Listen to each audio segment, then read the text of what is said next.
Indonesia resesi. What next? Pemerintah walaupun belum mengumumkan secara resmi melalui BPS untuk angka pertumbuhan domestik bruto Indonesia kuartal 3, tapi banyak pejabat-pejabat sudah memberikan gambaran atau prediksi kira-kira seperti apa pertumbuhan ekonomi pada kuartal 3 dan bahkan pada kuartal 4 tahun ini. Nah, ini saya kutip dari detik.com.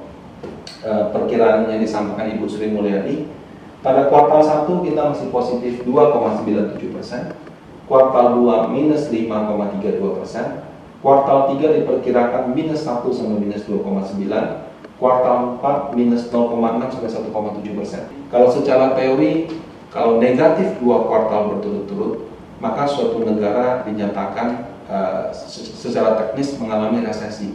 Nah, karena kuartal 2 kita negatif, dan kuartal 3 bahkan perkiraan yang paling optimis juga negatif 1%, maka sudah hampir bisa dipastikan bahwa kita akan mengalami resesi di kuartal 3 2020.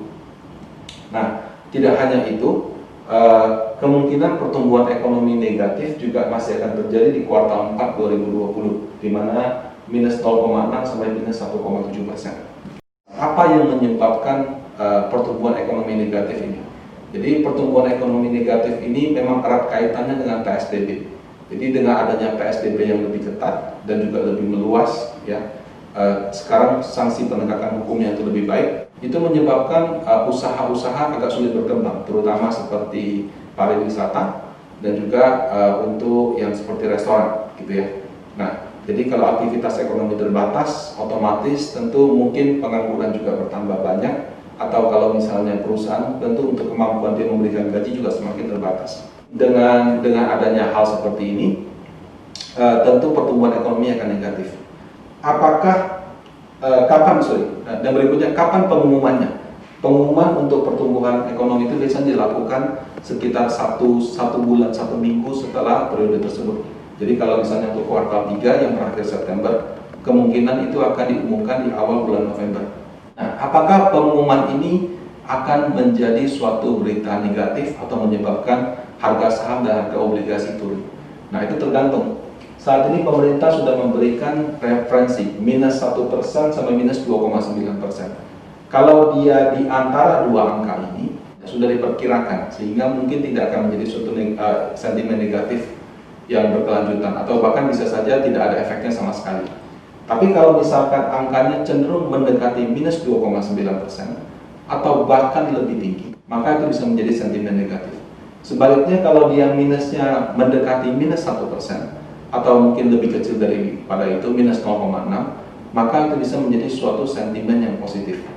Nah, kalau dari pengamatan kami, untuk kuartal 3 2020, PSBB yang lebih ketat itu berlangsung di sekitar akhir bulan September. Juli dan kemudian Juli Agustus itu ekonomi sudah memasuki PSBB transisi. Restoran-restoran sudah ada yang buka, ya, dan kemudian aktivitas ekonomi sudah pulih agak baik. Jadi untuk kuartal 3 2020 itu akan lebih baik daripada kuartal 2 2020 yang waktu itu PSBB-nya ketat sekali, tapi belum akan kembali ke posisi normal di kuartal 1 2020 ini. Apakah kita akan positif kembali? Pemerintah memperkirakan pada tahun depan bisa di angka 5%. Nah, itu semua sangat tergantung kepada penanganan daripada COVID-19. Nah, penanganan daripada COVID-19 yang dilihat itu adalah jumlah kasus baru setiap hari, dan juga nanti pada akhir tahun mungkin adalah apakah vaksinnya bisa disalurkan secara efektif atau tidak. Nah, dari sudut pandang pasar modal, kalau bisa terjadi resesi bagaimana? Mungkin bisnis akan lebih struggling, ya, karena ekonomi juga terbatas, ya. Tapi di sisi lain kami melihat bahwa pemerintah mungkin akan terus memunculkan program stimulus. Jadi bantuan langsung tunai, subsidi gaji, program prakerja, dan program-program seperti ini masih akan terus berlanjut. Kemudian kalau untuk bank sentral, kebijakan suku bunga rendah, kebijakan supaya bank menyalurkan kredit lebih banyak diberikan kemudahan juga akan terus berlanjut. Demikian pandangan kami untuk resesi Indonesia tahun 2020. Mudah-mudahan di tahun 2021 pertumbuhan ekonomi kita sudah bisa positif kembali.